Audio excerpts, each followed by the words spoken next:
Pourquoi la France, 5e puissance mondiale, est-elle devenue le pays le plus isolé d'Europe ? Depuis 2017, Emmanuel Macron a multiplié les tentatives pour imposer le leadership français en Europe. Résultat, un échec retentissant. Aujourd'hui, 73% des dirigeants européens considèrent Paris comme un partenaire difficile, selon une étude confidentielle du Conseil européen de 2024. Mais comment la France, berceau de l'Union européenne, en est-elle arrivée là ? La réponse va vous choquer. Tout commence par un problème fondamental, l'arrogance française. Depuis des décennies, la France se comporte comme si elle était encore l'empire de Napoléon. En 2019, lors du sommet de Sibiu, Emmanuel Macron a déclaré « L'Europe doit parler français pour retrouver sa grandeur ». Cette phrase a provoqué un tollé chez nos voisins. Le Premier ministre polonais Mateusz Morawiecki a répondu « L'Europe ne parlera jamais français, elle parle européen ». Les chiffres sont implacables. Depuis 2020, la France a été mise en minorité 47 fois au Conseil européen. Un record historique. À titre de comparaison, l'Allemagne n'a été isolée que 8 fois sur la même période. Mais pourquoi cette arrogance française agace-t-elle autant ? La réponse tient en 3 mots, complexe de supériorité. Le deuxième poison du leadership français, c'est son mépris affiché pour les petits pays européens. Un mépris qui coûte cher à la France. En 2021, lors de la crise migratoire à la frontière biélorusse, Emmanuel Macron a refusé de recevoir les ambassadeurs de Pologne, Hongrie et République tchèque, les qualifiant de pays ingérables selon les fuites de l'Elysée. Cette attitude a des conséquences dramatiques. Aujourd'hui, 89% des pays d'Europe de l'Est préfèrent collaborer avec Berlin plutôt qu'avec Paris selon l'Eurobaromètre 2024. Prenons l'exemple de la Pologne. En 2022, quand Varsovie a demandé le soutien européen pour accueillir 3,5 millions de réfugiés ukrainiens, la France a proposé 50 millions d'euros. L'Allemagne, 2,1 milliards. Le président polonais Andrzej Duda a déclaré « La solidarité française s'arrête aux belles paroles ». Une gifle diplomatique retentissante. Troisième erreur fatale, la diplomatie de l'ego d'Emmanuel Macron. Depuis 2017, le président français a transformé chaque sommet européen en spectacle personnel. Les exemples sont nombreux et accablants. En 2023, lors du sommet de Bruxelles sur l'Ukraine, Macron a monopolisé la parole pendant 47 minutes sur les 180 minutes de débat total. Résultat, aucune de ses propositions n'a été retenue. Mais le plus grave, c'est son obsession pour la souveraineté européenne, un concept flou qui cache mal ses ambitions hégémoniques. En 2022, Macron a proposé de créer une armée européenne sous commandement français. La réaction de nos partenaires, cinglante. Le ministre allemand de la Défense, Boris Pistorius, a déclaré « L'Europe n'a pas besoin d'un nouveau Napoléon ». Les sondages révèlent l'ampleur du désastre. Seulement 23% des Européens font confiance à la France pour défendre leurs intérêts contre 67% pour l'Allemagne.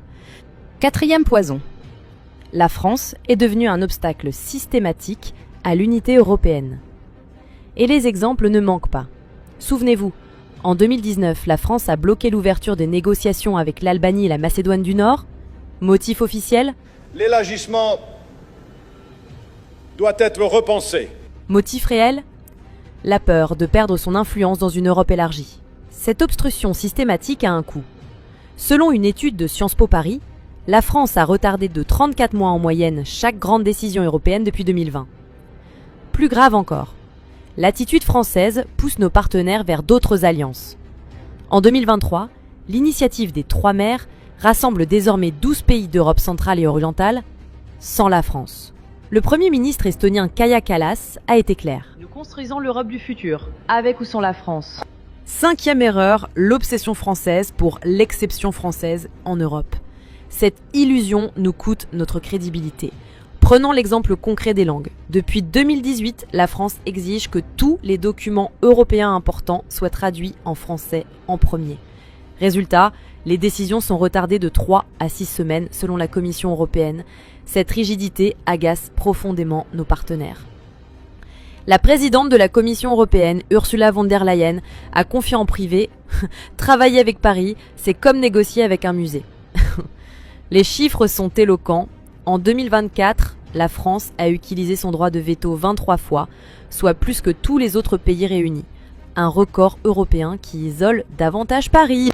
Cet isolement a des conséquences dramatiques pour les intérêts français et les exemples concrets sont accablants. Premier impact économique. Depuis 2020, la France a perdu 12 milliards d'euros de contrats européens au profit de l'Allemagne et des Pays-Bas, selon la Cour des comptes européenne.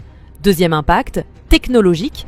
Le programme spatial européen Horizon Europe, la France devait en être le leader. Résultat, l'Allemagne et l'Italie se sont alliés pour nous exclure des décisions clés.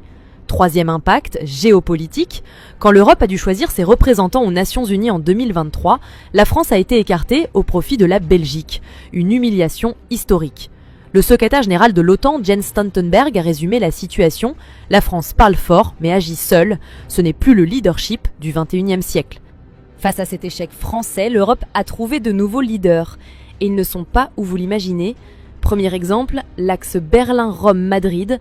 Depuis 2022, ces trois capitales coordonnent leurs positions avant chaque sommet européen, marginalisant de facto la France. Deuxième exemple, l'émergence des pays nordiques. La Finlande, le Danemark et la Suède forment un bloc influent de 16 millions d'habitants qui pèse désormais plus lourd que Paris dans les décisions. Troisième exemple, la surprise polonaise. Varsovie, longtemps considéré comme eurosceptique, est devenu le champion de l'intégration européenne. Résultat, 34 pays soutiennent désormais les propositions polonaises, contre seulement 8 pour les françaises. Le Premier ministre danois Mette Frederiksen a été explicite. L'Europe avance mieux sans la France. Alors comment la France peut-elle sortir de cette impasse ? 3 solutions s'imposent, mais elles demandent une révolution mentale. Première solution, abandonner l'arrogance pour l'humilité. L'Allemagne l'a fait après 1945, devenant le leader moral de l'Europe. La France doit accepter d'être un partenaire parmi d'autres. Deuxième solution, respecter les petits pays. Les Pays-Bas, avec 17 millions d'habitants, exercent plus d'influence que la France grâce à leur diplomatie respectueuse, un exemple à suivre. Troisième solution, proposer des projets concrets plutôt que des grands discours. L'initiative Botixi de l'Estonie a mobilisé 8 pays en 6 mois. Les discours de Macron, 0 pays ralliés en 7 ans. L'ancien président du Conseil européen, Charles Michel, a donné la clé. L'Europe veut des actes, pas des acteurs. Le temps presse. Chaque jour qui passe, la France s'enfonce davantage dans l'isolement européen. Et les conséquences seront irréversibles. En 2024, pour la première fois depuis la création de l'Union européenne, aucun Français n'occupe de poste clé dans les institutions européennes. Un symbole douloureux de notre déclin. Pourtant, l'Europe a besoin d'une France forte, mais d'une France partenaire, pas d'une France dominatrice. Le choix nous appartient encore. Pour combien de temps ? Alors que pensez-vous de cette analyse ? La France peut-elle encore retrouver son leadership en Europe ou est-elle condamnée à rester en marge de l'histoire européenne ?